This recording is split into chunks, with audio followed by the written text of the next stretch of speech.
Sholawatnya terlebih dahulu, Pak. Allahumma sholli ala Sayyidina Muhammad wa alihi washabihi wasallam. Allahumma sholli wa sallim wa barik alaihi wa ala alihi. Sebelumnya bisa berkenalan terlebih dahulu dengan Bapak siapa dan dari mana? Ya, alhamdulillah. Terima kasih Ustadz. Saya Mas Rahmat dari Bangkalan, Madura. Masya Allah. Ya mohon maaf, sebenarnya ini bukan bintang tamu lah. Bintang apa ini? Masih, Bintang iya, pajang. masih banyak bintang yang di atasnya Mas Rahmat. Masya Allah. Masih banyak. Masya Allah.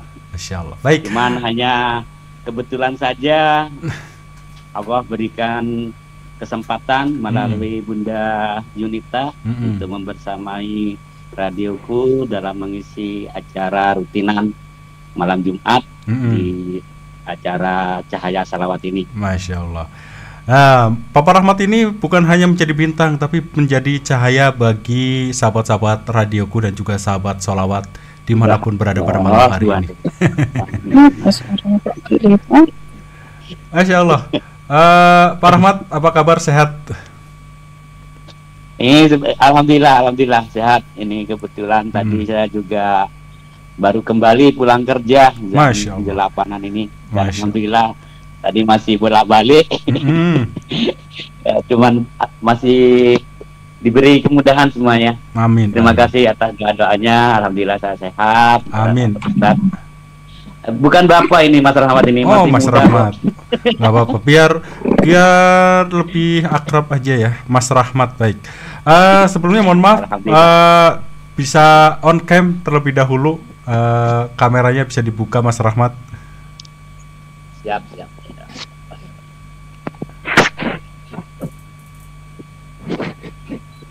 Oke. Assalamualaikum, Ustaz.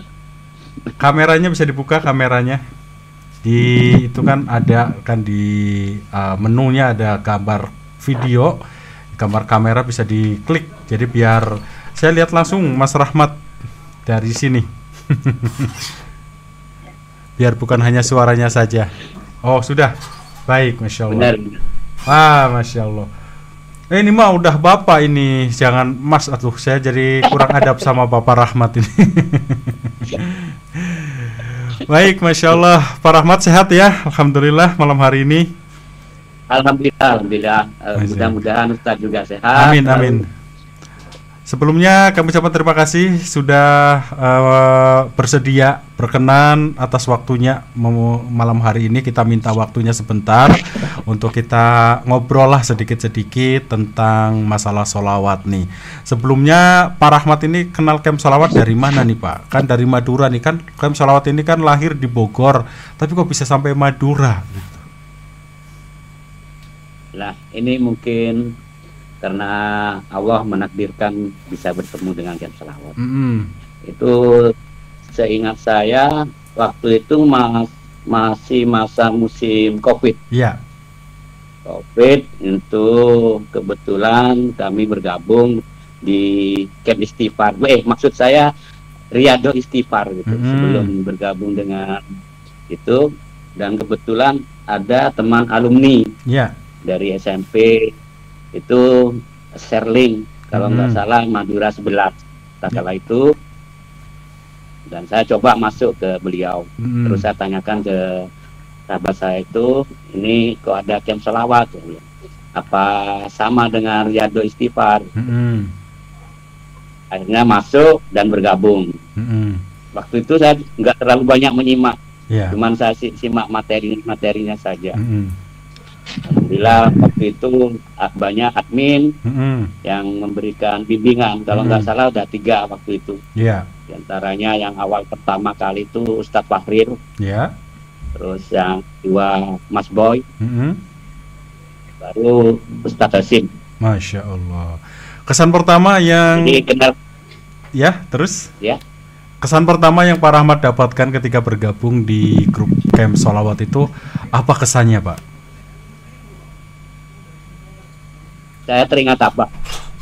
Ya.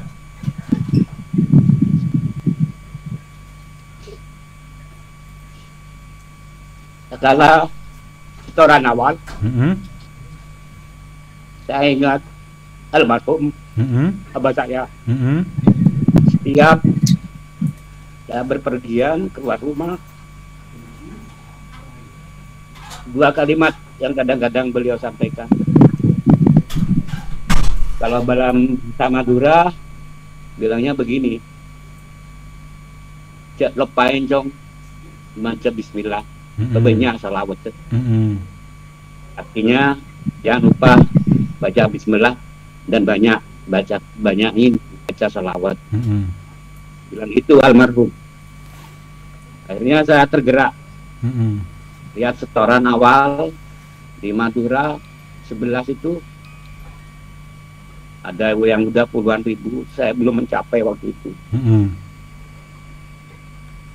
Jadi sampai akhir training pun saya belum tercapai Mm-mm. yang diharapkan oleh admin. Mm-mm. Yang waktu itu saya belum mengenal apa itu admin motivasi, apa itu. Intinya yang membimbing saya gitu. Iya, Jadi Kem Selamat itu yang membawa banyak perubahan dalam hidup saya. Masya Allah. Dari awalnya saya hanya ribuan lah katakanlah. Mm-mm. Saya ingat waktu itu saya udah mencapai 4.350. Mm-mm. Kayaknya udah seneng gitu. Karena waktu itu saya lihat di grup nggak melihat ke bawah. Ternyata banyak sekali yang di setoran di atasnya 4.000. Dan yang menjadi inspirasi itu juga motivasi saya ya ingat terngiang-ngiang Mm-mm. yang dipesankan orang tua saya itu. Mm-mm. Banyak-banyakin baca sholawat itu aja. Mm-mm. Meskipun waktu itu saya nggak tahu tekniknya karena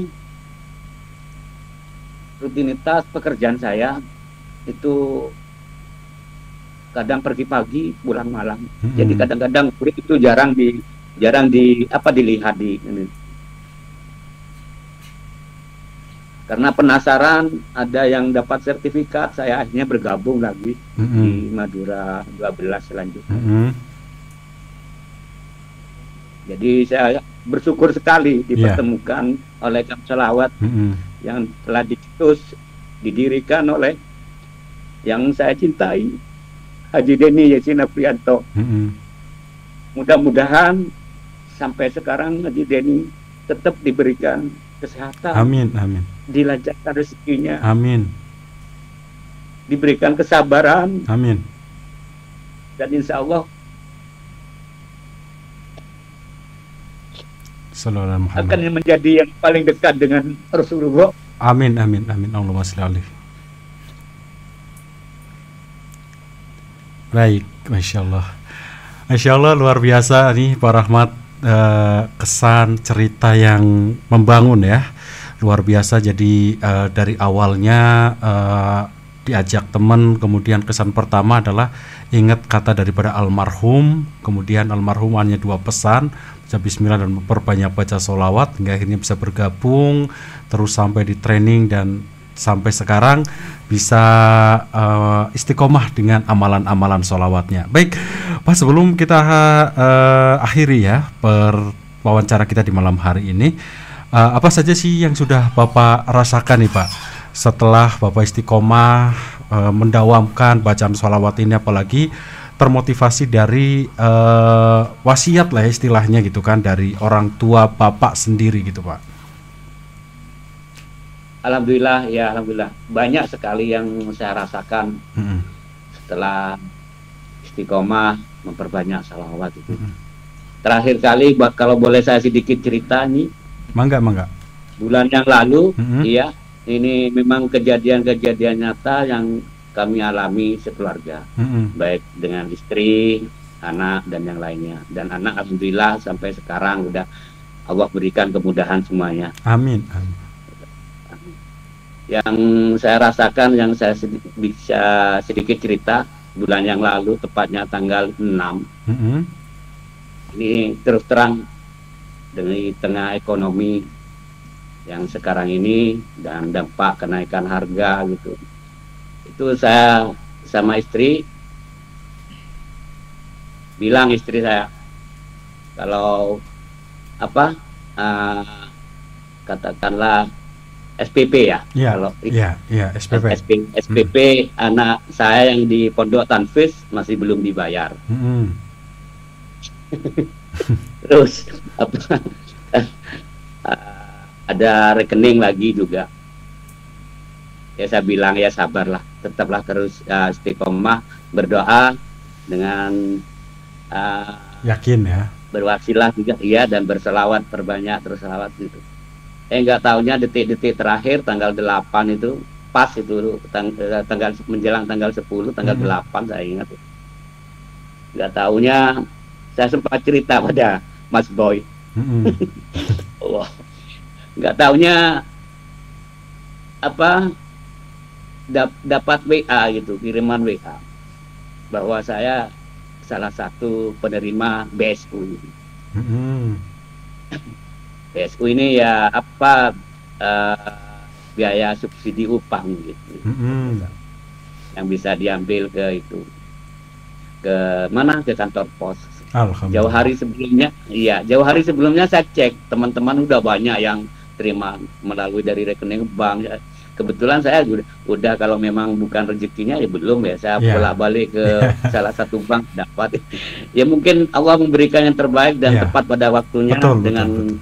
Lantaran berselawat kepada Rasulullah. Masya Allah, ini satu keajaiban ya, testimoni yang luar biasa. Memang terkadang sesuatu yang kita butuhkan itu datangnya bukan karena siapa yang cepat, tapi tepat gitu kan, tepat pada saat yang kita benar-benar membutuhkan itu. Masya Allah, terkadang kita juga terlalu memaksa Allah untuk memberikan apa yang kita inginkan gitu. Kita terlalu ngatur Allah, padahal kita yang diatur oleh Allah Subhanahu wa Ta'ala. Itu sahabat radioku semuanya, intinya yakin, tetap istiqomah apa yang terus kita lakukan. Niscaya ketika waktunya sudah tepat, Allah akan berikan itu semua kepada kita semua. Mungkin waktu itu Bapak Allah belum melihat ini belum tepat untuk sekarang, tapi nanti ketika detik-detik terakhir ya, ini banyak cerita-cerita seperti ini yang pernah kami dengar juga Pak. Baik, tentunya di Madura ini kan juga banyak majelis-majelis taklim ya Pak ya, diantaranya ada majelis sholawat dan lain sebagainya. Yang membedakan antara majelis sholawat dengan camp sholawat ini apa Pak bedanya Pak? Kalau yang saya perhatikan memang pada awalnya ya saya sampaikan memang kalau di slogannya itu memang Bangkalan itu kota dzikir dan berselawat. Ya, setiap katakanlah desa atau kecamatan itu ada memang majelis salawat dengan berbagai macam, ada yang offline maupun juga online. Itu saya perhatikan. Yang offline itu biasanya kayak tempo hari ada Bangkalan berselawat, kalau nggak salah dihadiri oleh Habib Jindan yang diselenggarakan oleh Pemda. Yaitu ya memang tetap berselawat, cuman sambil diiringi dengan rebana. Rebana. Ada yang memang benar-benar berselawat, ada mahalul qiyam barang ada. Itu biasanya diselenggarakan di Masjid Pesarian Ki Haji Muhammad Khalil di Martajasa, sambil membaca rotib gitu. Masya Allah, baik. Terima kasih Pak. Perbedaannya nggak terlalu banyak lah. Mungkin hanya saja, mungkin hanya saja di majelis sholawat itu tidak dikasih tips gimana caranya untuk bisa memperbanyak sholawat tanpa mengganggu aktivitas. Ajakannya sih sama gitu kan. Nah, mungkin inilah kelebihannya camp sholawat itu. Iya, Masya Allah. Kelebihannya camp sholawat memang itu. Karena di camp sholawat kita bukan hanya berselawat, tapi memperbanyak selawat. Seperti yang seperti dalam hadis. Jadi Rasulullah bukan hanya menyuruh kita untuk berselawat, tapi memperbanyak selawat. Dan memang dengan satu-satunya camp selawat inilah yang bisa menjadikan kendaraan kita untuk belajar untuk memperbanyak selawat. Masya Allah, baik. Karena